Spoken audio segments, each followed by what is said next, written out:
వాక్యం ద్వారా మాతో మాట్లాడండి. నిష్ప్రేరమైన దాసును మరుపరిచి మీరే మాట్లాడమని, అలాగే వాక్యం వింటున్న బిడ్డలందరినీ దీవించమని యేసు నామములో ప్రార్థన చేస్తున్నాం తండ్రి, ఆమేన్. షోర్ బైబిల్స్. నీ వాక్యము నా పాదములకు దీపమును, నా త్రోవకు వెలుగునే ఉన్నది. Thy word is a lamp అంటే my feet and a light అంటే మై పాత్. దయచేసి కూర్చోండి. దేవుని నామానికి మహిమ ఘనత ప్రభావం కలుగాక. హెబ్రీయులకు రాసిన పత్రిక 10వ అధ్యాయము 22వ వచనం మనందరము కలిసి నేను చదువుతాను, వినండి. మన సాక్షికి కల్మషము తోచకుండునట్లు ప్రోక్షింపబడిన హృదయములు గలవారమును, నిర్మలమైన ఉదకముతో స్నానము చేసిన శరీరములు గలవారమునై ఉండి, విశ్వాస విషయంలో సంపూర్ణ నిశ్చయత కలిగి యథార్థమైన హృదయముతో మనము దేవుని సన్నిధానమునకు చేరుదాము. దేవుని యొక్క మందిరానికి, దేవుని సన్నిధికి ఎలా రావాలో మనం గతించిన కొన్ని వారాలుగా నేర్చుకుంటున్నాం. మొట్టమొదటిగా మన సాక్షికి కల్మషము తోచకుండా ఎలా ఉండాలో, మన సాక్షి ఎలా ఉండాలో మనం నేర్చుకున్నాం. ప్రోక్షింపబడిన హృదయములు అంటే నేర్చుకున్నాం. నిర్మలమైన ఉదకముతో స్నానం చేయటం అంటే మనం నేర్చుకున్నాం. అలాగే సంపూర్ణ నిశ్చయత, విశ్వాసం ఎలా ఉండాలో ఇవన్నీ మనము ధ్యానం చేస్తున్నాం. ఈరోజు ఆఖరిగా యథార్థమైన హృదయముతో మనము దేవుని సన్నిధానమునకు చేరుదాము అనేటువంటి మాట ద్వారా మనం ఈరోజు ధ్యానం చేద్దాం. దేవుని మందిరానికి మనం వస్తున్నాము, అది సరిపోదు. దేవుని మందిరంలో ఉన్న దేవుని సన్నిధికి మనం రావాలి అన్న సత్యాన్ని మనం నేర్చుకుంటున్నాం. దేవునికి సన్నిధికి రావాలంటే ఆయనకి ఇష్టమైనటువంటి పాత్రలుగా, ఇష్టమైనటువంటి మనుషులుగా మనం ఉన్నప్పుడే ఆయన మందిరములో అన్న ఆయన సన్నిధికి రాగలమనే సంగతి మనం నేర్చుకుంటున్నాం.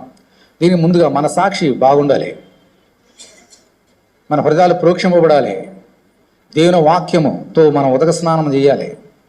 ఈ దేవుని విశ్వాసము మనం పరిపూర్ణంగా ఉంచాలి, ఏమాత్రం డౌట్ లేకుండా. ఆఖరికి ప్రభు చెప్తున్నాడు, మన హృదయాలు ఎలా ఉండాలమ్మా? యథార్థంగా ఉండాలి. యథార్థమైన హృదయంతో మన దేవుని మందిరానికి రావాలి. మరి యథార్థమైన హృదయం అందరికీ ఉన్నదా? అందరికీ ఉన్నదా? ఒకవేళ యథార్థమైన హృదయం అందరికీ ఉంటే దేవుడి లేఖనం ఏం చెప్తుందమ్మా? ఏ భేదము లేదు, అందరూ పాపం చేసి దేవుడి గురించి మహిమను పొందలేకపోతున్నారు. ఎందుకు మహిమ పొందలేకపోతున్నారు? పాపం చేస్తున్నారు. ఎందుకు పాపం చేస్తున్నారు? ఏ యొక్క మనుషుల్లోనూ వారి హృదయంలో యథార్థత లేదు. దేవుడు మనుషుల గురించి ఒక మాట చెప్పాడు. ఆది కాండంలో ఒక మాట చెప్పాడు, చూడండి. సర్వ సృష్టిని నాశనం చేయడానికి ముందు జల ప్రళయం ద్వారా ఆయన ఒక మాట చెప్పాడు. ఆది కాండము 6వ అధ్యాయం 5వ వచనం చదువుతున్నాను, చూడండి. ఆది కాండము 6వ అధ్యాయము 5వ వచనం. ఆది కాండము 6వ అధ్యాయం. మనుషులు ఎలా ఉంటారో, మనుషుల హృదయం ఎలా ఉంటుందో ప్రభు చక్కగా దేని వాక్యంలో మనకు సెలవిచ్చాడు. నేర్చుకుందాము. అందరూ చేయండి. ఆది కాండము 6వ అధ్యాయము 5వ వచనం. నరుల చెడుతనము ఏముందమ్మా? నరుల చెడుతనము భూమి మీద గొప్పదనియు. తర్వాత ఏముంది? వారి హృదయము యొక్క తలంపులలోని ఊహాంతయు ఎల్లప్పుడూ కేవలము చెడ్డదనియు. ఏమ్మా, ఏం జరిగిందమ్మా? యెహోవా చూచాడంట.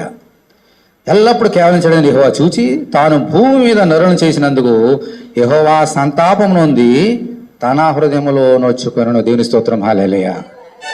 దేవుని వాక్యం నేర్చుకుందాం, చూడండి. దేవుడు చూచాడంట మనుషుల్ని, తాను సృష్టించిన మనుషులను చూస్తే వారి హృదయంలో ఏం లేదంటమ్మా? మంచిదనం లేదు. వారి హృదయం అంతా కేవలం ఎల్లప్పుడూ చెడ్డది. నరుల చెడుతనము బాల్యము నుండి చెడ్డది. వారి హృదయంలో ఉన్న తలంపులను ఊహంతా కూడా కేవలము చెడ్డది అని మనుషులకు హృదయంలో ఉన్న చెడ్డతనం చూచి ఆయన హృదయంలో నొచ్చుకున్నాడంట. వింటున్నారా? మనుషుల హృదయంలో ఉన్న చెడుతనం చూసి ఎవరి హృదయంలో? దేవునికి హృదయంలో. ఆయనకు హృదయం ఉంది కదా, అందుకే మన హృదయం ఉన్నాయి.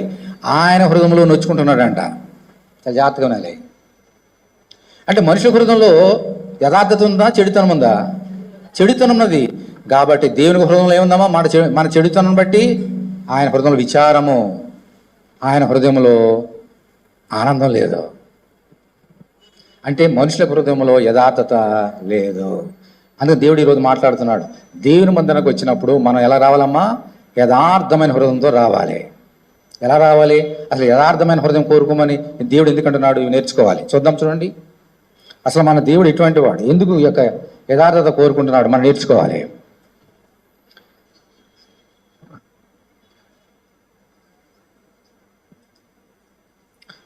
తర్వాత చూడండి. ద్వితీయోపదేశకాండము 32వ అధ్యాయము. ద్వితీయోపదేశకాండము 32వ అధ్యాయము.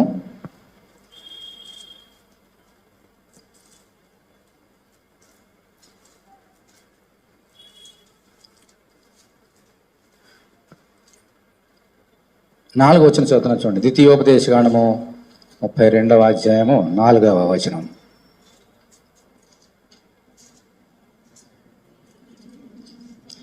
రెండు 4 ఏముందమ్మా అక్కడ? ఆయన ఆశ్రయదుర్గముగా ఉన్నాడు, ఆయన కార్యము సంపూర్ణము, ఆయన చర్యలన్నీ న్యాయములు, ఆయన నిర్దోషే నమ్ముకొనదగిన దేవుడు. తర్వాత ఏముందమ్మా? ఆయన నీతిపరుడు, తర్వాత యథార్థవంతుడు. దేనికి స్తోత్రం, హల్లెలూయా. మన దేవుడు యథార్థవంతుడు, నీతిపరుడు. అమ్మా, ఆయన చర్యలన్నీ న్యాయములు, నమ్ముకొన్న దేవుడు. మన దేవుడు యథార్థవంతుడు కాబట్టి ఆయన బిడ్డలైనా మనం కోరుకుంటున్నాడు, నేను యథార్థవంతుడు, మీరు కూడా మీ హృదయంలో యథార్థత పెట్టుకోండి, అప్పుడు నా సన్నిధికి రండి అంటున్నాడు. అందుకనే దేవుడు, మన దేవుడు యథార్థవంతుడు కాబట్టి మనం ఎలాగ ఉండాలి? మన హృదయంలో చెడుతనం ఉంటే ఆయన దగ్గర రాగలుగుతామా? మందిరానికి రాగలుగుతాం, కానీ ఆయన సన్నిధానంకి రాలేము. అంచేత మన హృదయంలో యథార్థత అనేది చాలా ప్రాముఖ్యమైన సంగతి. అందుకని యథార్థంగా ఉండాలని దేవుడు కోరుతున్నాడు మనందరినీ కూడా. మనం అంటున్నాం, మన బిడ్డలు మనకంటే పైకి రావాలని కోరుకుంటామా, మనకంటే తక్కువగా ఉండాలని కోరుకుంటామా? మన బిడ్డల్ని వారి కోసం ఎంతో కష్టపడుతుంటాం, చదువులు నేర్పిస్తాం, పైకి తీసుకురావాలని ఎంతో కష్టపడుతుంటాం. అలాగే దేవుడు కూడా ఆయన యథార్థవంతుడున్నాడు కాబట్టి ఆయన బిడ్డలమైన మనం కూడా యథార్థత కలిగి ఉండాలని దేవుడు కోరుకుంటున్నాడు. అమ్మా, మన దేవుడు యథార్థవంతుడు, ఈ సంగతి మీరు మర్చిపోద్దు. ఇప్పుడు దేవుడు ఏమన్నాడు మన గురించి? ద్వితీయోపదేశకాండము 18వ అధ్యాయం తీయండి. ద్వితీయోపదేశకాండము 18వ అధ్యాయం.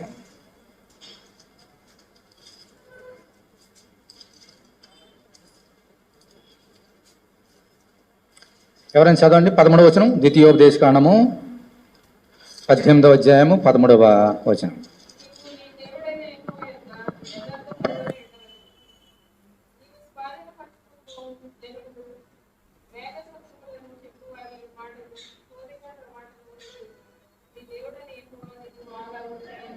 చాలు చూడండి.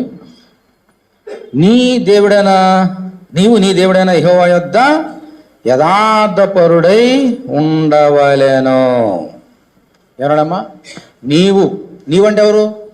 ఆయన బిడ్డలు అందరూ చెప్తున్నాడు, ఇజ్రాయెల్తో మాత్రమే కాదు, ఈ లోకంలో ఉన్న ప్రతి మనిషితో చెప్తున్నాడు. ఈరోజు నీవు నేను నా యొద్ద మనము దేవుని యొద్ద యథార్థ పరులమై ఉండవలెను. ఆయన యథార్థవంతుడు కాబట్టి మనందరూ కూడా యథార్థంగా ఉండాలని దేవుడు కోరుతున్నాడు. ఈరోజు అందుకని నేర్చుకోవాలి. మన హృదయంలో యథార్థత ఎలా వస్తుంది? ఈ లోకంలో అసలు ఎవరైనా యథార్థత కలిగిన వారు ఉన్నారా? మనకి ఏదన్నా నేర్చుకోవాలనుకోండి, ఎవరి దగ్గర నేర్చుకుంటాము? అనుభవం దగ్గర వెళ్ళి నేర్చుకుంటాం. ఏదైనా పని ఉందనుకోండి, ఆ పని ఎంతమంది చేసిన వారి దగ్గరికి వెళ్ళి బాబు నేర్పించంటే వాళ్ళు నేర్పిస్తారు. వారు కూడా అనుభవం లేకపోతే మనకే నేర్పిస్తారు. అంచేత మనందరూ కూడా అనుభవం గల వారి దగ్గరికి వెళ్ళాలి. ఎలాగో దేవుని యొక్క మందిరంలో లేదా దేవుని యొక్క లేఖనాల్లో ఎవరు కూడా మనలాంటి అందరూ వ్యక్తులే, కానీ తమ తప్పును తెలుసుకుని యథార్థపరులుగా మారిన వారు కొంతమంది ఉన్నారు. పుట్టుకతోటి ఎవరు యథార్థపరుడు కాదు, పుట్టుకతోటి మనందరం పాపులమే, కానీ తర్వాత దేవుని తెలుసుకుని యథార్థపరులే ఉన్నవారు ఈ లోకంలో వారు. మనం వారి దగ్గరికి వెళితే మనకు నేర్పిస్తారు యథార్థత అంటే ఏమిటో. ఈరోజు నేర్చుకుందాం. యోబు అనేటువంటి ఒక గొప్ప వ్యక్తి ఉన్నాడు. ఈ యోబు గురించి లేఖనము దేవుడే ఒక మంచి సాక్ష్యం చెప్పాడు. ఏంటో చూద్దాం చూడండి. యోబు గ్రంథము 1వ అధ్యాయము. కీర్తన గ్రంథం ముందే ఉంటుంది చూడండి. యోబు గ్రంథము 1వ అధ్యాయం.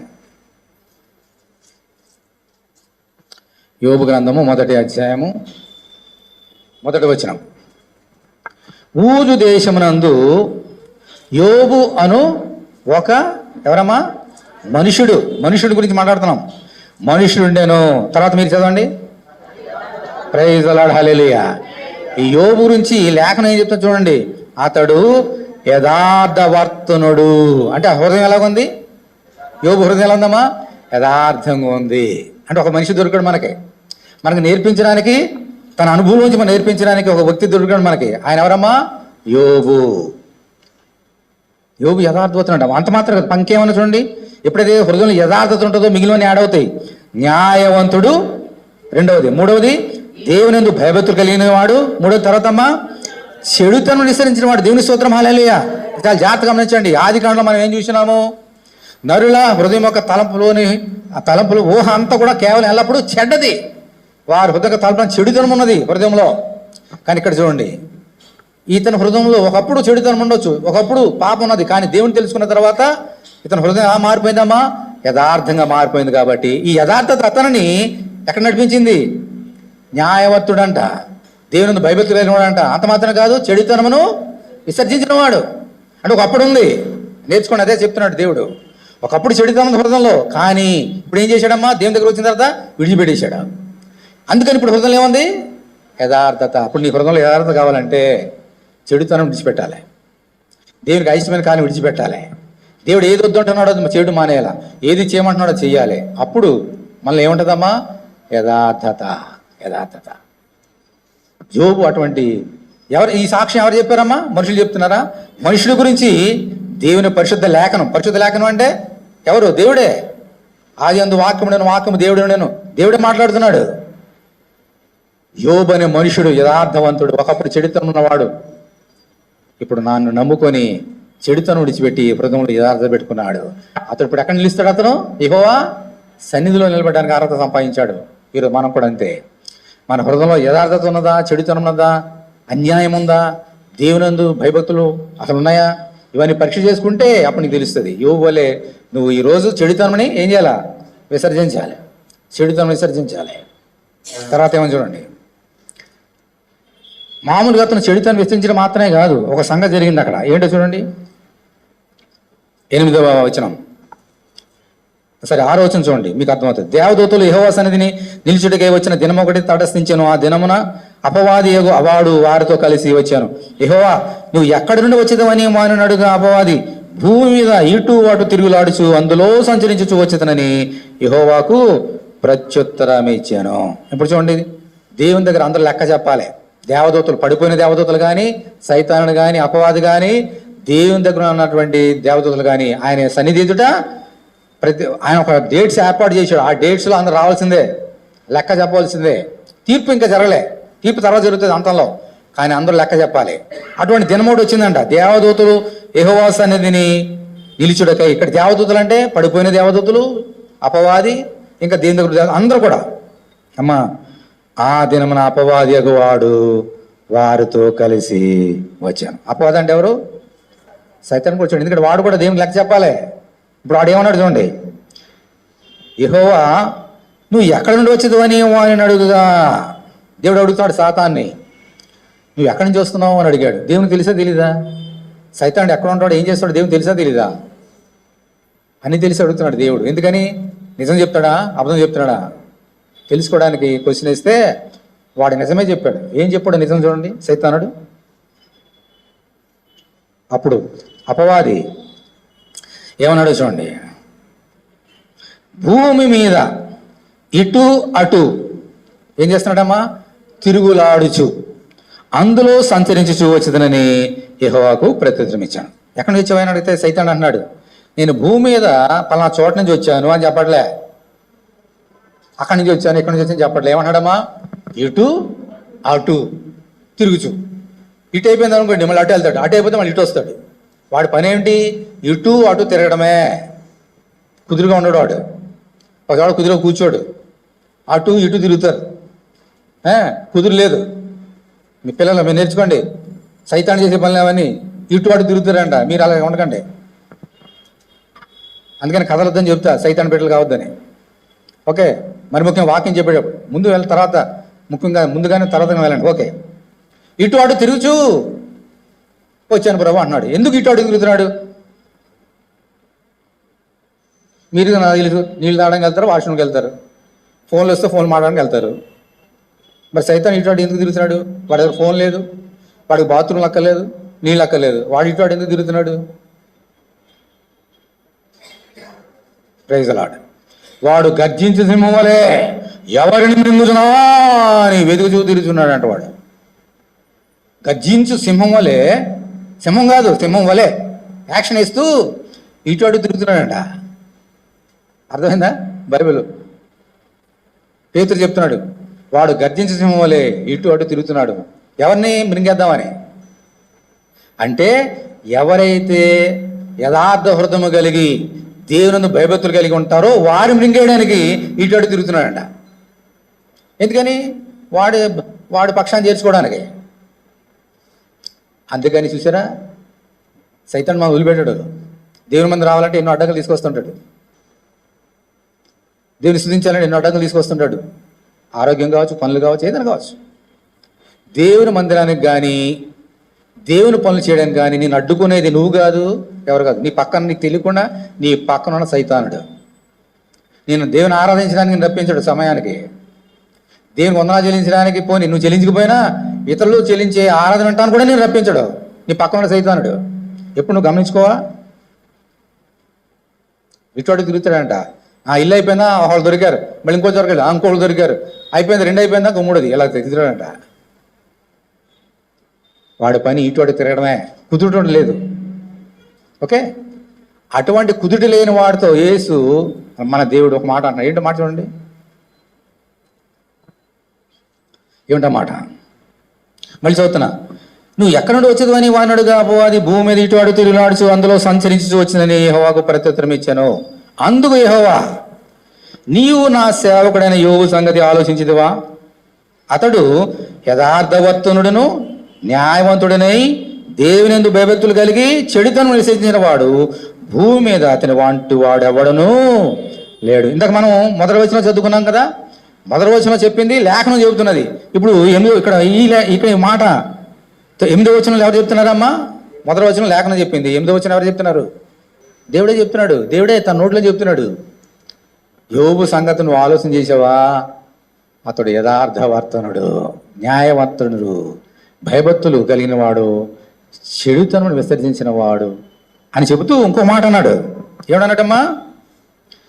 భూమి మీద అతని వంటి వాడెవడను లేడు. దేవుని స్తోత్రం, హల్లెలూయా. అంటే దేవుని ఎడల ఎవరైతే యథార్థవంతులు ఉంటారో, ఎవరైతే చెడుతను విడిచిపెడుతున్నారో దేవుడు వారిని విడిచిపెట్టడు. ఓకే, మనం చెడుతను విడిచిపెడితే మన దేవుడు విడిచిపెట్టాడు. మనం ఏం చేస్తున్నామో మా హృదయంలో యథార్థత ఉన్నదా, చెడుతున్నదా, ప్రతి దినము ఆయన చూస్తూనే ఉంటాడు. చూడటం మాత్రమే కాదు, నీ గురించి 10 మందికి చెప్తాడు ఆయన. యోబు గురించి చెప్తే ఎంతమంది చెప్తున్నాడమ్మా? ఇప్పుడు ఇది చెప్పి ఎంతకాలం అయింది? కొన్ని వేల వేల వేల సంవత్సరాలు అయింది. ఈ రోజు కూడా దేవుడు మాట్లాడుతున్నాడు యోబు గురించి. నా సేవకుడు లేదా నా బిడ్డ యోబు యథార్థవర్తుడు. ఈరోజు అదే సాక్ష్యము దేవుడు నీ గురించి చెప్పాలా? నీ పేరు పెట్టి ఇదిగో నా కుమారుడు, నా కుమార్తె యథార్థవంతుడు అని నీ గురించి చెప్పాలి దేవుడు. ఎప్పుడు చెప్తాడు? యోబులాగా ఉన్నప్పుడే. మనకి ఇష్టమైనట్టుగా ఉంటే కాదు. యోబు వలె చెడుతను విడిచిపెట్టాలి. అంటే ఏంటి? ఎప్పుడు విడిచిపెట్టగలుగుతాం చెడుతను? మళ్ళీ దేని మీద ఏముండాలి? మనకి ప్రేమ ఉండాలి. దేవుని ప్రేమ ఉంటే అన్నీ పోతాయి, మీలన్నీ పోతాయి. దేవుని ప్రేమ లేకపోతే వేరే ప్రేమలన్నీ వచ్చి దేవుని ప్రేమ బయటకు గంటేస్తాయి మన హృదయంలో. అందుకే అన్నాడు ప్రభు, నీ పూర్ణ హృదయముతో, నీ పూర్ణ మనసుతో, నీ పూర్ణ ఆత్మతో, నీ పూర్ణ శక్తితో, నీ పూర్ణ బలముతో దేవుని ప్రేమించాను. అందుకే ఈరోజు మనం పరీక్ష చేసుకోవాలి. మనం దేవుని ప్రేమిస్తున్నామా, ఈ లోకాన్ని ప్రేమిస్తున్నామా? అప్పుడు నీ హృదయం యథార్థత ఉన్నదా, ఏమున్నదా అని మనకు అర్థమైపోతుంది. ఓకే, అప్పుడు సైతానుడు అటు ఇటు తిరిగి వచ్చాడు. అప్పుడు వాడికి మరి ఇటు అటు తిరిగినప్పుడు యోబు కనపడ్డా లేదా? యోబు కనపడ్డా లేదా? కనపడ్డాడు. మరి అతను యథార్థవంతుడైన సంగతి యోబు తెలుసా? సైతాను తెలుసా తెలీదా? తెలుసు. మరి దేవుడు సాక్ష్యం చెబుతున్నాడు.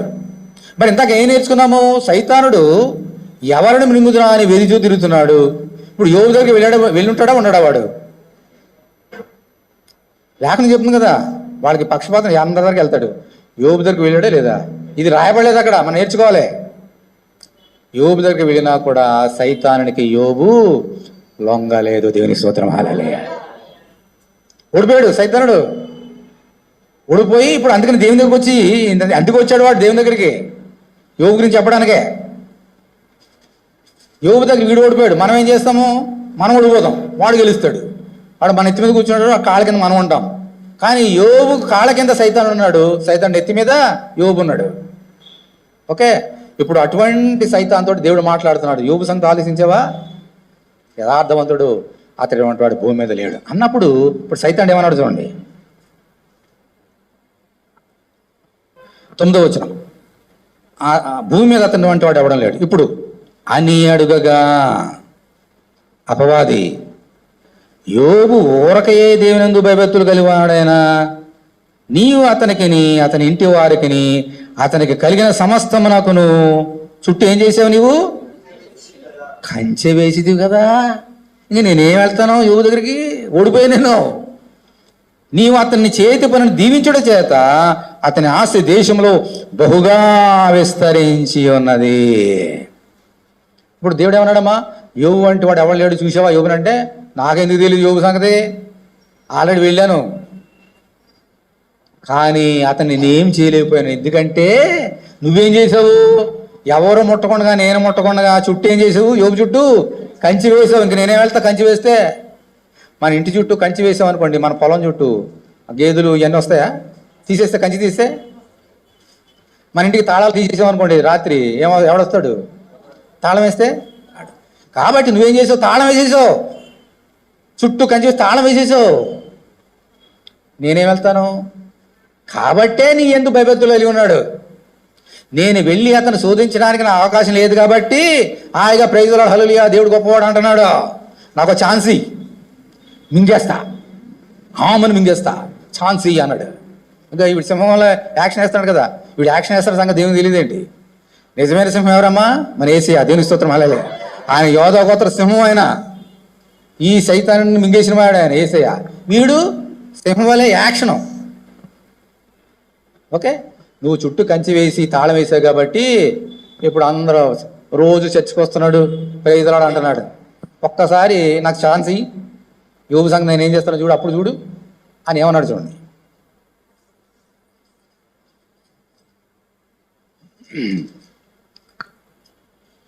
అయినను 11వ వచనం చూడండి ఏమంటున్నాడు. ఇంకా నీవు ఇప్పుడు నీ చేయి చాపి అతడికి కలిగిన సమస్తమును మొత్తుని ఎడల అతడు నీ ముఖము ఎదుటనే దూషించి నిన్ను విడిచిపోను అని యెహోవా అనగా. మై గాడ్, చూసారా సైతానుడు ఎంత కుట్రబంతుడు.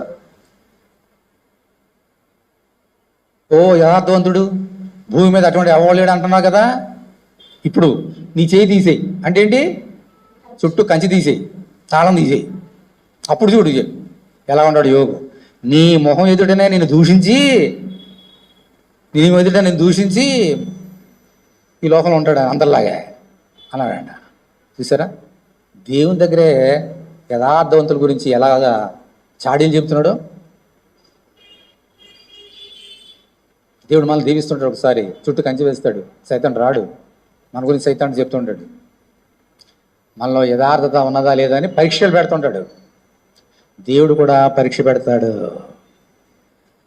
ఇప్పుడు సైతాన్ వచ్చాడు కదా, ఉట్టినే నీ మీద ప్రేమ లేదానికి, నువ్వు దీవిస్తున్నావు కాబట్టి నిన్ను ప్రేమిస్తున్నాడు అంతే. మనం కూడా అలాకుండా చాలా స్వార్థపరులు కదా మనుషులు. దేవుడు మనం దీవించినంతకాలము ప్రైజ్ ది లార్డ్ హల్లెలూయా. దేవుడు తీసేసాడు అనుకోండి ఏమన్నా, ఇంకా దేవుడు రాడు, గుర్తురాడు. మనుషులు స్వార్థపరుడు ఎంతమంది లేరు అలాగూ. దేవుడు దీవించినంతకాలం దేవుడు కావాలి. ఒకవేళ దేవుడు మనకేమన్నా కష్టమో నష్టమో ఇంట్లో ఏదైనా ఆపద కలిగించాడు అనుకోండి, దేవుని మర్చిపోతాం మనం. ఇది బలహీనత మనుషులకు, ఇది స్వార్థం అంటారు. అటువంటి స్వార్థం అనకూడదు. అటువంటి స్వార్థం మనలో ఉంటే మన హృదయాలు యథార్థంగా దేవుని ఎదుట ఉండవు. ఇప్పుడు టెస్ట్, ఇప్పుడు ముగ్గురిని చూస్తున్నాం మనం. యథార్థత కలిగినటువంటి వ్యక్తి ఒకనాడు మధ్యలో, ఇది నిజమైన యథార్థత హృదయము పైగా టెస్ట్ పెట్టి అంటున్నాడు సైతానుడు. మరి ఈయన దేవుడు ఏమన్నాడు చూడండి. ఇప్పుడు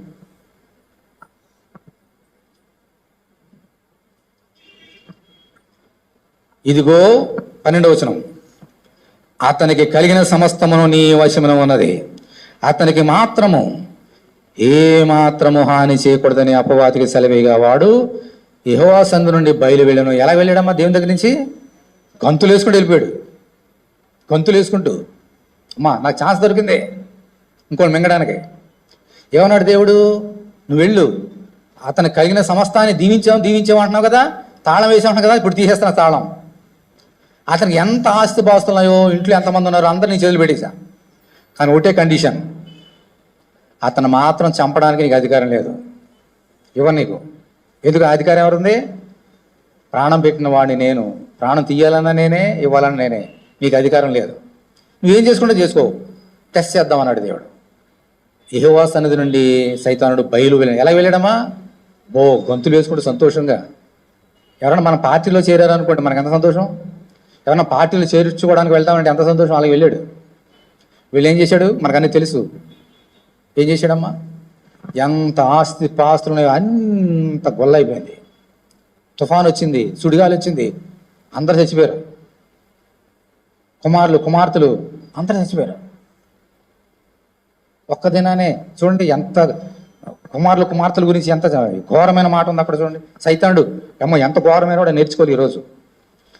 సరే, పొలాలు పోయినాయి, గాడిదలు మేకలు పోయినాయి, అవన్నీ ఓకే. 18వ వచనం, అతడు మాటలాడుచుండగా వేరొకడు వచ్చి నీ కుమారులను నీ కుమార్తెలను తమ అన్న ఇంట భోజనం చేయొచ్చు ద్రాక్షరసము పానం చేయుచుండగా గొప్ప సుడిగాలి అరణ్య మార్గంగా వచ్చి ఆ ఇంటి 4 మూలలను కొట్టగా అది యవ్వనుల మీద పడినందున వారు చనిపోయిరి. దాని నీకు తెలియజేయడకు నేనొక్కడనే తప్పించుకొని వచ్చి ఉన్నాను. అమ్మా, మళ్ళీ 11వ వచనం చూడండి. ఒక దినమున యోబు కుమార్తెలను తమ అన్న ఇంట భోజనం చేయొచ్చు ద్రాక్షరసం పానం చేయుచుండగా ఒక దూత అతనితో వచ్చి ఎద్దు నాగలి దునుచు గాడిదలు వాడి సమీపన మేయిచుండగా శబాయిలు వాని మీద పడి వాడిని పట్టుకొని పోయి ఖడ్గంతో పని వారిని హతము చేసిరే. మొత్తం ఆస్తి పాస్తులను నాశనం ఆడటం కాదు, యోబు కుమారులందరినీ కుమార్తెలని చంపేశాడు. ఎవరమ్మా? సైతానుడు. ఒక ఇంట్లో ఒకరు చచ్చిపోతే ఎంత వేదన ఉంటుందమ్మా? ఒకరు చచ్చిపోతేనే వేదన. ఎందుకు వచ్చిన యాక్సిడెంట్ అయ్యి హాస్పిటల్ పెడితేనే మనకి ఎంతో బాధగా ఉంటుంది. అటువంటిది ఒక వ్యక్తి చనిపోతే ఎంత బాధ. కానీ కుమార్తెలు అందరూ కూడా ఒకే దినం చచ్చిపోయినట్టు ఒక ఇంట్లో కూర్చుండగా ఎంత బాధ ఉంటుందమ్మా. ఇప్పుడు నిజమైన టెస్ట్ మనం ఏం నేర్చుకుంటున్నాము? మన హృదయం యథార్థత ఉన్నదా, సెల్ఫిష్నెస్ ఉన్నదా, దేవుడు ఆరోగ్యం ఆదికాండం చెప్పినట్టుగా చెడుతనం ఉన్నదా? యోబుకి టెస్ట్ పెట్టేశాడు దేవుడు. ఇప్పుడు నేర్చుకుందాం, అతనిలో ఉన్నది నిజమైన యథార్థతనా, పైకి యథార్థతనా, చెడుతనమా? ఇప్పుడు చూద్దాం ఏం జరిగిందో. అలాగో ఆస్తి అంతా గొల్లైపోయింది, కుమార్తెలు అందరూ నాశనం అయిపోతే ఏం జరిగింది చూడండి. 20వ వచనం, అప్పుడు యోబు లేచి తన పై వస్త్రమును చింపుకొని తల వెంట్రుకలు గొరిగించుకొని నేల మీద సాష్టాంగపడి నమస్కారము చేసి ఇట్లా నేను నా తల్లి గర్భంలో నుండి దిగంబరనే వచ్చి దిగంబరనే అక్కడికి తిరిగి వెళ్ళేదను. యెహోవా ఇచ్చెను, యెహోవా తీసుకొని పోయాను, యెహోవా నామమునకు స్తుతి కలుగును గాక. ఈ సంగతిలో ఏ విషయమందునో యోబు ఏ పాపమును చేయలేదు, దేవుడు అన్యాయము చేసినని చెప్పలేదా. మై గాడ్ మళ్ళీ ఆగిపోయిందా ఫోన్? చూసారా? వెంటనే ఏం చేశాడమ్మా? తన వస్త్రాలు చింపుకున్నాడంట, ఓని బట్ట కట్టుకున్నాడు. యెహోవా ఇచ్చాను, యెహోవా తీసుకుని పోయాను. యెహోవా నామానికి మహిమ కలిగిన కాక. దేని స్తోత్రం. హల్లెలూయా, హల్లెలూయా. ఇప్పుడు చెప్పండి, యోబు హృదయంలో యథార్థత ఉన్నదా, చెడుతనం ఉన్నదా? సైతాను గెలిచాడా, యోబు గెలిచాడా? అలా ఉండాలి మనం. నేనుంటే ఏం చేస్తానని చెప్తాను వినండి. మా ఇంట్లో అందరూ ఉన్నదంతా పోయింది, బ్యాంకులో ఉన్నదంతా గొల్లైపోయింది, అందరూ చనిపోయారు. ఇదేంటి దేవా, నీ సేవ చేస్తా నేను అడిగానా? సేవ చేయి బాబు అని పిలిచావు, వచ్చా. రోజు సేవ చేస్తున్నా 30 సంవత్సరాల నుంచి. దేవుడు దీవిస్తాడు ఎదురు చూస్తున్నా. దీవుని సంగతి అటు ఉంచు, ఉన్నది కూడా పోయింది. ఇదేం దేవుడు అయ్యా నువ్వు, నీకు నేను ఎందుకు సేవ చేయాలా అని దేవుని వదిలిపెట్టి చెల్లిపోయాడు. నేనైతే బయటికి నాలుగు యథార్థం లేదు కాబట్టి. మరి మీరి సంగతి నాకు తెలియదు, మీరు మంచివాడు. ఎలా ఉన్నాం మనం? యోబులో ఉన్నామా? నీ ఇంట్లో ఏమైనా కష్టం వచ్చినప్పుడు దేవుని అడేలు ఎలా ఉంది? అన్నీ హ్యాపీగా వెళ్ళిపోతే అన్నీ బాగుంటాయి. నీ ఇంట్లో శోధన వచ్చినప్పుడు సైతాన్ పెడతాడు, నీకు తెలియకుండా దేవుడు టెస్ట్ చేస్తాడు. నీకు జయం కలుగుతుందా, సైతానికి జయం కలుగుతుందా? టెస్ట్ చేసుకోవాలి నువ్వు. అనేకసార్లు ఓడిపోతాం మనం. ఓకే, మన హృదయంలో మొట్టమొదటి స్థానం ఎవరికమ్మా? దేవునికే. అప్పుడు సైతాను కాదు కదా, వాడు జేజమ్మ వచ్చినా కూడా మనల్ని ఏం చేయలేడు. మన హృదయంలో ఏస్తున్నాడు, అదే ప్రాబ్లం. ఏసు తప్ప అన్నీ ఉంటాయి, అందరూ ఉంటారు, అదే ప్రాబ్లం. అందుకని వాడు మన ఎత్తి మీద కూర్చుంటాడు. కానీ యోగు హృదయంలో ఎవరున్నారు? ఏసయ్య. మళ్ళాంటి వాడు కాదు యోగు. ఎంత చక్కని మాటలు చూడండి, నేర్చుకుందాం, ముగిస్తా తరు.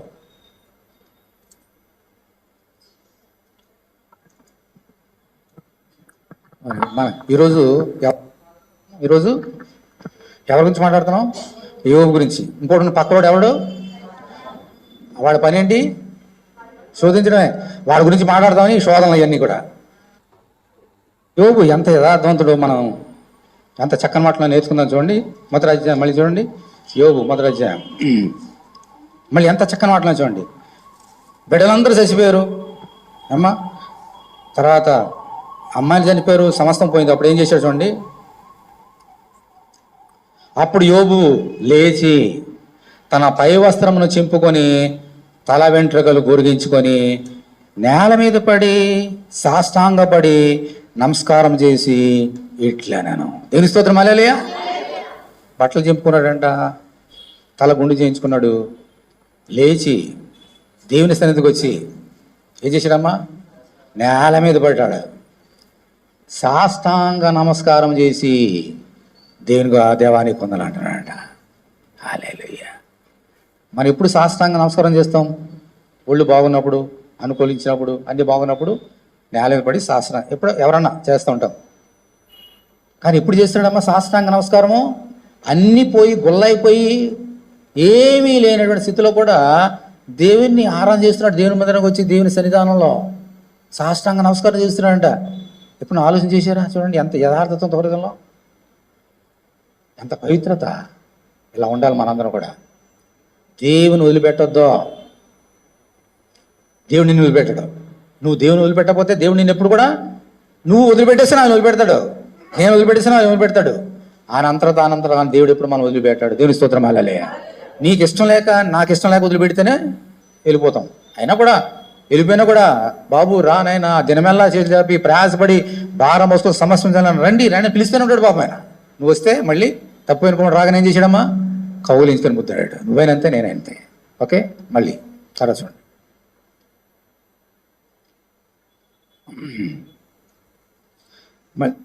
శాస్త్రాంగ నమస్కారం చేసి మళ్ళీ ఏమన్నాడు?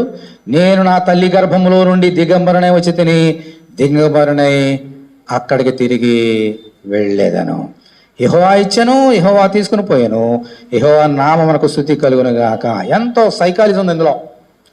ప్రపంచానికి తెలియనటువంటి ఒక సత్యం చెప్పాడు యోబు. ఇది అలెగ్జాండర్ ది గ్రేట్ నేర్చుకున్నాడు ఈ సంగతి. చాలామంది స్కాలర్స్ నేర్చుకొని ఈ లోకంలో నేర్పిస్తున్నారు కాలేజెస్లో. ఏమన్నాడు తెలుసమ్మా? నేను దిగంబరనే వచ్చి తిని దిగంబరనే నేను తల్లి వద్దకు వెళ్ళిపోతాన్నాడు. మళ్ళీ అక్కడికి వెళ్ళిపోతా.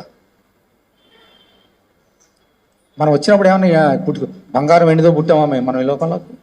మంచి వెలగల వస్త్రాలతో పుట్టామా? దిగంబరలే పుట్టాం. అంటే చేతులు ఏమన్నా? ఏమి లేకుండా పుట్టాం. మనం వెళ్ళేటప్పుడు కూడా మన చేతిలో నయా పైసా ఉండదు. నేను ఒక 100 కోట్లు సంపాదించాను అనుకోండి, న్యాయంగానో అన్యాయంగానో, నేను వెళ్ళినప్పుడు ఎన్ని కోట్లు తీసుకెళ్తా? అన్నీ తీసుకెళ్తా, అవునా? నయా పైసా తీసుకెళ్ళాను. ఇదే సత్యం, యోబులోంచి వచ్చిన సత్యం. ఓ సైతానుడా, నా ఆశంతా గొల్ల చేసేసావు కదా. నేను పుట్టినప్పుడు ఏమైనా ఉన్నాయండి? ఇవి దేవుడు ఇచ్చాడు, ఇప్పుడు దేవుడు తీసేసుకున్నాడు. యెహోవా ఇచ్చాను, యెహోవా తీసుకుని పోయాను. యెహోవా నామమున మహిమ కలుగును గాక. దేవుని స్తోత్రం హల్లెలూయా. ఆయనకి ఇష్టమైతే మళ్ళీ దీనికంటే 10 రెట్లు వేసుకోగలుగుతాడు. నేను వచ్చినప్పుడు ఏం తీసుకురాలే ఈ లోకానికి. అలాగే దేవుని దగ్గరికి వెళ్ళిపోయే సమయం వస్తే అన్ని వదిలిపెట్టేసి వెళ్ళిపోతా అన్నాడు. అలెగ్జాండర్ ది గ్రేట్ అనేటువంటి చక్రవర్తి కూడా ప్రపంచాన్ని జయించడానికి వచ్చాడు. ప్రపంచాన్ని జయించాడు, అన్ని రాజ్యాలు జయించాడు. యవ్వన ప్రాయంలో 33 సంవత్సరాలు చచ్చిపోయాడు. ప్రపంచాన్ని జయించాడు. చచ్చిపోయినాక ఇలా పెట్టండి, నా 2 చేతుల్లో చాపండి బయటికి అన్నాడంట సమాధి పెట్టెలో. ఏంటి చేతిలో పెట్టావంటే, ఇంత నా యవన ప్రాయం అంతా కూడా ఈ ప్రపంచాన్ని జయించడానికి, రాజ్యాన్ని సంపాదించడానికి ఈ చేతులు కత్తులు పట్టుకొని యుద్ధం చేసింది. ఇంత సంపాదించా, ఇప్పుడు చచ్చిపోతున్నా, రోగం వచ్చింది, జబ్బు వచ్చింది అతనికి, చచ్చిపోతూ ఒక్క నయా పైసా తీసుకెళ్ళలేకపోతున్నా, నేర్చుకోండి అని చచ్చిపోయాడు అలెగ్జాండర్ ది గ్రేట్. యోబు చెప్పాడు చూడండి, నేర్చుకోవాలి మనం. దేవుడు మనం ఆశ్రయించడానికి బాగా డబ్బు ఇచ్చాడనుకోండి, మంచి ఇల్లులు, మంచి ఆస్తులు, వెండి, బంగారం, ఓకే, ప్రైజ్ లార్డ్, హల్లెలూయా, దేవుడు ఇస్తే మనకు వస్తాయి. దేవుడు ఇవ్వకపోతే రావు. కానీ అదే దేవుడు కాదు, ఆ బంగారమే నీకు దేవుడు కాదు, మనకున్న ఆస్తిపాస్తులే నీ దేవుడు కాదు. అవి ఇచ్చిన యేసే నీకు దేవుడు కావాలి. వాటి మీద మనసు పెట్టావా నువ్వు వెళ్ళిపోతావా, ఇక్కడ ఉండిపోతాయి అని చెప్పాడు సత్యం. అంటే ఎంత యథార్థత ఉన్నదండి యోబు హృదయంలో. ఇప్పుడు చెప్పండి, యోబు ఎవరిని ప్రేమించాడు? ఈ ఆస్తిపాస్తులు ప్రేమించాడా, దేవుని ప్రేమించాడా? దానికంటే ముఖ్యంగా ఆయన బిడ్డలను ప్రేమించాడా? దేవుని ప్రేమించాడు ఎక్కువగా. మనం ఎక్కువగా ఎవరిని ప్రేమిస్తాం? మన బిడ్డలను ప్రేమిస్తుంటాం. ఆయన ఏమంటున్నాడు? నాకంటే ఎక్కువగా తల్లిదండ్రులైనను, అన్నదమ్ములైనను, అక్క చెల్లెలైనను, బిడ్డలైనను నాకంటే ఎక్కువగా ప్రేమించేవాడు నాకు పాత్రుడు గాడు. అంటే ప్రేమించొద్దని కాదు దాని అర్థం, దేవుని కంటే ఎక్కువగా ఎవరిని ప్రేమించకూడదు. ఇప్పుడు యోబు ఏం చేశాడమ్మా? అందరికంటే ఎక్కువ దేవుని ప్రేమించాడా, ఆస్తిపాస్తులు ప్రేమించాడా, ఈ యొక్క డబ్బుల్ని, తర్వాత బిడ్డలు ప్రేమించాడా? మనం అలా ఉండొద్దా మరి? దేవుడు అందుకే మాట్లాడుతున్నాడు ఈరోజు. యథార్థ హృదయం కలిగి మనం దేవుని సన్నిధానంకు చేరాలి. అలా చేరాలంటే మన హృదయంలో ఇప్పుడే ఉండాలమ్మా యథార్థ. కొన్ని మాటలు చెప్పి ముగిస్తా, బల్లోకి వెళ్దాం. సరే, ఒక స్టేజ్ అయిపోయింది, ఇది ఒక స్టేజే. ఇంకా భయంకరమైన స్టేజ్ ఇంకోటి ఉంది.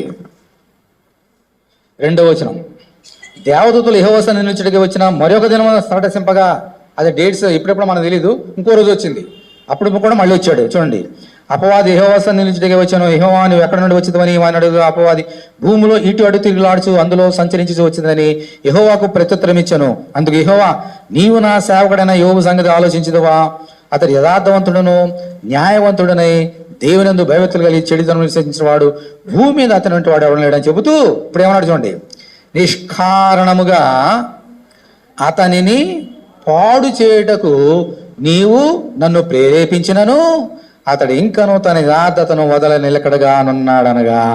హల్లెలూయా.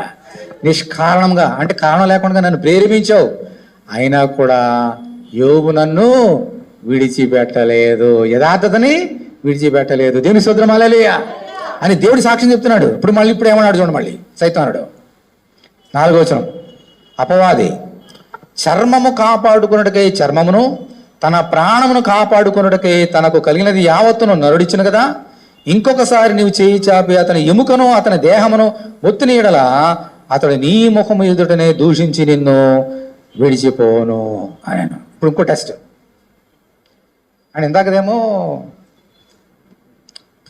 టెస్ట్ ముందు పెడతారు కదా, ఫైనల్ టెస్ట్ ముందు, అది ఇప్పుడు ఫైనల్ టెస్ట్. ఇప్పుడు యథార్థవంతుడు సాక్ష్యం చెప్పేస్తున్నావు కదా యోబు గురించి. ఎందుకు యథార్థవంతుడో తెలుసా? డబ్బు పోయింది, ఈ రోజైనా రేపన్నా సంపాదించుకుంటాడు, పిల్లలు పోతే మళ్ళీ పుడతారు.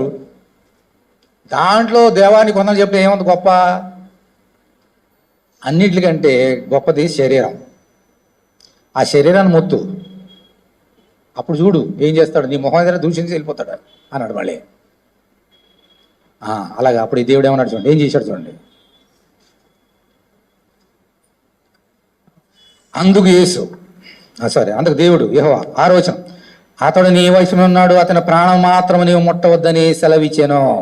కాబట్టి అపవాది యెహోవా సన్నిధి నుండి బయలువెళ్ళి, ఇప్పుడు చూడండి, అరికాలు మొదలుకొని నడినెత్తి వరకు బాధగల కురుపులతో యోబును మొత్తెను.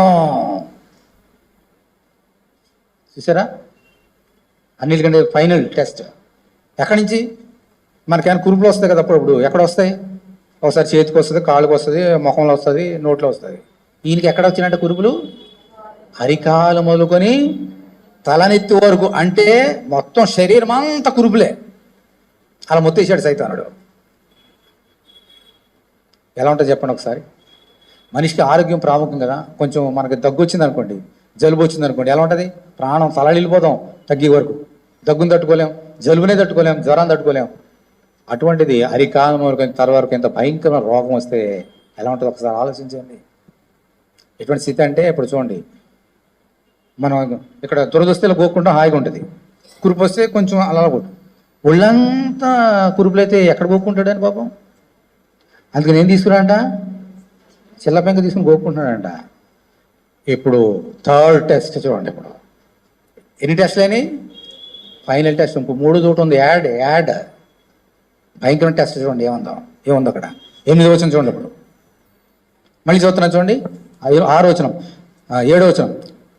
అరికాలు మొదలుకొని నడిరెత్తి వరకు బాధగల కురుపులతో యువమొత్తను అతడు ఒళ్ళు గోకుకున్నట్టుకే చిల్ల పెంకు తీసుకొని బూడిదలో కూర్చుండగా అతని భార్య వచ్చి ఏముందమ్మా, ఏమని చూడండి, ఏముంది అక్కడ? నీవు ఇంకను యథార్థతను వదలకిందువా, దేవుని దూషించి మరణంగా మరణం. My God. సైతానుడు ఏ ఉద్దేశంతో దేవుని దగ్గరికి వెళ్ళాడు? అతను మొత్తు యథార్థత విడిచిపెట్టేస్తాడు, నిన్నే దూషించి నిలబెట్టేస్తాడు. ఇప్పుడు భార్య ఏమంటుందమ్మా? వాడి నోట్లో చూసిన మాటలే సేమ్. ఇంకా నువ్వు యథార్థత వదలవా? ఇంత ఒళ్ళు గోక్కుంటున్నావు, రోజు ఆ నీళ్ళు అడిగితే కూర్చొని నీళ్ళమ్మా నీళ్ళంటే నీళ్ళు తీసుకు వస్తున్నావు, అమ్మా దాహం అన్నం అంటే నీకు శాఖరి చేయక వస్తున్నాను నేను. ఎంతకాలం ఈ యథార్థత?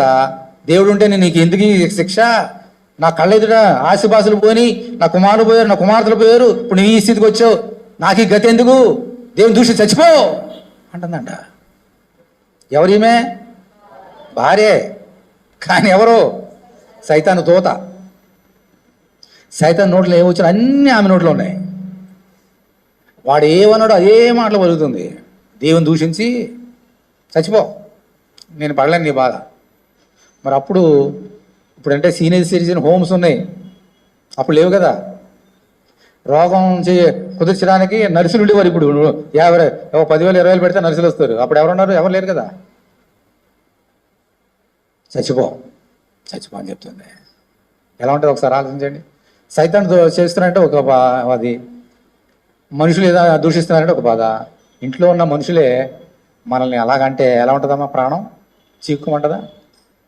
అంత అసలు అక్కడే చచ్చిపోయి ఉంటాడు బహుశా యోబు. ఆ మాట అయినా చచ్చిపోయి ఉంటాడు. సైతాన్ అంటే పర్లేదు, భార్య ఆ మాట అంటే ఎలా ఉంటుందమ్మా? పైగా భార్య భర్తలు అంటే ఎవరు? ఇద్దరు ఏక శరీరం, ఒకలే కదా. సరే ఇప్పుడు ఏమన్నాడు యోబు చూడండి. యథార్థత ఇలా ఉండాలి మనలో. దేవుని దూషించి మరణం కమ్మలను. అందుకతడు ఏమన్నాడమ్మా? బలి చెప్పావమ్మా అన్నాడా? మూర్ఖురాలు మాటలాడినట్లు నీవు మాట్లాడుచున్నావు. మనం దేవుని వల్ల మేలు అనుభవించదమా, కీడును మనం అనుభవింపదా తగదా అనేను. ఈ సంగతుల్లో ఏ విషయమందునో యోగు నోటి మాటతో నేను పాపము చేయలేదు. దేవుని స్తోత్రం. హల్లెలూయా. ఏ పాపం చేయలేదు. ఈ విషయంలో కూడా 3 టెస్టులు. సైతాను 2 టెస్టులు ఓడిపోయాడు. భార్యకు టెస్ట్ పెట్టింది. టెస్ట్ అంటే శోధించింది.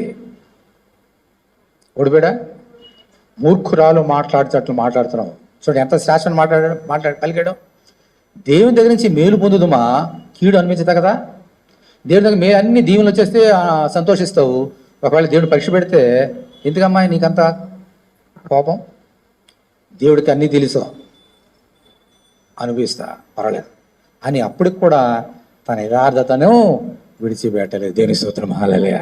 ఇది హృదయ యథార్థత అంటే. ఇటువంటి యథార్థత మనలో ఉండాలి. అందుకని దేవుడు ఈరోజు నన్ను ప్రేమించి మాట్లాడుతున్నాడు. మందిరానికి వస్తున్నారు మీరందరూ.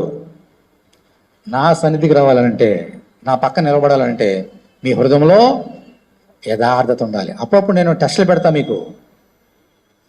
ఫెయిల్ అయిపోతున్నారా, పాస్ అవుతున్నారా ఒకసారి ఆలోచన చేసుకోండి. నా సేవకుడైనటువంటి యోబు వలె మీరందరూ ఎన్ని కష్టాలు వచ్చినా, ఎన్ని శోధనలు వచ్చినా యథార్థత అడగండి. నా కుమారుని చూడండి, శ్రమ దినాలు ఉన్నాం కదా. నీ గురించే కదా నా కుమారుని సిలుమికి ఎక్కించా.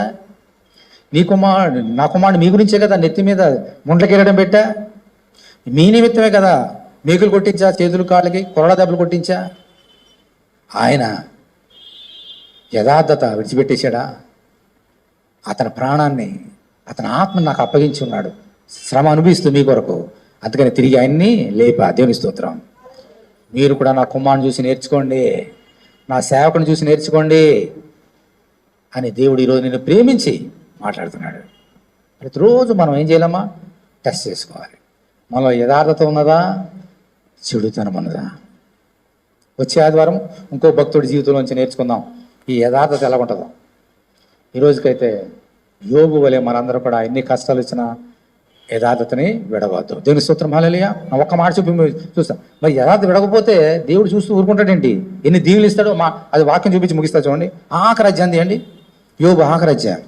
ఎందుకంటే శోధనలు ఇవన్నీ శాశ్వతం కాదు అమ్మా. రాత్రి శాశ్వతమా? రాత్రి పగలొస్తుంది అంచేత ఇవన్నీ శాశ్వతం కాదు. 12వ వచనం, 42:12. యెహోవా యోబును మొదట ఆశ్రయించినంతటి కంటే మరి అధికంగా ఆశ్రయించను. అతనికి 14,000 గొర్రెలను, 6,000 ఒంటెలను, 1000 జతల ఎడ్లను, 1000 ఆడుగాడిదలను కలిగను. మరి అతనికి 7 కుమారులను, 3 కుమార్తెలను కలిగి. ముందు చచ్చిపోయారు కదా కుమారు, 7 కుమారులు, 3 కుమార్తెలు చచ్చిపోయారు కదా. వారి స్థానానే మళ్ళీ చక్కని కుమార్తెను ఇచ్చాడు. ముందున్న ఆస్తిపాస్తులకి డబల్ పోర్షను మళ్ళీ ఇచ్చాడంట. 15వ వచనం, 3 కుమారుల గురించి రాయబడింది అక్కడ పేర్లు. ఇప్పుడు 15వ వచనం చూడండి. ఆ దేశమందంతటను యోబు కుమార్తెనంత సౌందర్యవంతులు కనబడలేదు. వారి తండ్రి వారి సహోదరులు కూడా పాటు వారికి స్వాస్థ్యములను ఇచ్చాను. అటు తర్వాత యోబు 140 సంవత్సరములు బ్రతికి 140 సంవత్సరం బ్రతికి తన కుమారులను 4 తలములకు చూచాను. ఒప్పేమాట యోబు కాలం నిండిన వాడే మృతిపడి. ఈ మాట చెప్పి ముగిస్తున్నాను చూడండి. ఈ శోధనలు అయిపోయిన తర్వాత ఎన్ని సంవత్సరాలు బ్రతికాడమ్మా? 140. ఈ శోధనలు ఎంతకాలం? బహుశా అనుకుంటున్నా ఒక సంవత్సరం ఏమో, లేదా కొన్ని నెలలు. మా మ్యాక్సిమం అయితే 1 సంవత్సరం 2 సంవత్సరాలు. కానీ దీవెనలు ఎన్ని సంవత్సరాలు అనుభవించాడు? 140 సంవత్సరాలు అనుభవించి తెచ్చిపోయాడు. ఎప్పుడు వయసు కాదు 140. దీవెనలు ఈ శోధన అయిపోయిన తర్వాత ఇంకా 140. ఇంకా మొత్తం టోటల్ జీవితం చాలా ఉందండి. అంచేత శ్రమలు కొన్ని రోజులే, దీవెనలు చాలా రోజులు. అందుకని నా సోదరా, నీ హృదయంలో నుంచి యథార్థత పోగొట్టుకోవద్దు. దేవుని స్తోత్రం. హల్లెలూయా. అందరూ లేచినండి. మన బల్లో చేయబోతున్నాం. ఆ దీవులను మనకు కావాలనే యేసు తన రక్తాన్ని చిందించాడు, తన శరీరం మన ముందు పెట్టాడు. ఈ చిన్న చిన్న శ్రమను చూసి కృంగిపోవద్దు, వెనక్కి వెళ్ళిపోద్దు. ఆయనే పట్టుకుందాం. యథార్థతను వదిలిపెట్టద్దు. దేవా, నిన్నే పట్టుకోవడానికి కృప అనుగ్రహించిన మనందరం ప్రభువుని వేడుకుందాం. ఎవరికొరు ఒక నిమిషం ప్రార్థన చేసుకోండి, బల్ల చేద్దాం. దేవా, నీ కొందనాలు తండ్రి. మాలో యథార్థమైన హృదయం కావాలని, మా హృదయంలో యథార్థత కావాలని మీరు కోరుతున్నారు తండ్రి. అంతరంగంలో సత్యం కోరే దేవుడునైనా యోబు ఎంత గొప్పవాడు తండ్రి. ప్రభువా, ఎన్ని శ్రమలు, ఎన్ని శోధనలు, మరణం వచ్చినా కూడా, భయంకరమైనటువంటి రోగం వచ్చినా కూడా నేను వదిలిపెట్టలేదు నాయనా. మేము కూడా అలాగుంటున్నాయినా నీ మందిరానికి వచ్చి ప్రతి శోధనలో, ప్రతి శ్రమల్లో నిన్ను స్తుతించే భాగ్యం దయచేయండి. ఎందుకంటే ఈ శ్రమలు కొద్ది కాలమే, కానీ దీవెనలు, ఆశీర్వాదాలు శాశ్వత కాలం, అనేక సంవత్సరాలు. ఈ సత్యాన్ని మర్చిపోకుండా ఈ లోకానికి ఏమీ తేలేదు, ఏమి తీసుకుపోమన్న సత్యాన్ని గ్రహించి అన్నింటికంటే నిన్నే మిన్నగా ప్రేమించినైనా నీ సేవకులుగా, నీ బిడ్డలుగా, నీ సాక్షులుగా మమ్మల్ని జీవింపచేయమని నీ బల్లో చేయించుండగా మమ్మల్ని దీవించి మా పాపాలను కడిగి అటువంటి యథార్థమైన హృదయం మాకు దయచేయమని యేసు నామములో ప్రార్థన చేస్తున్నాం తండ్రి.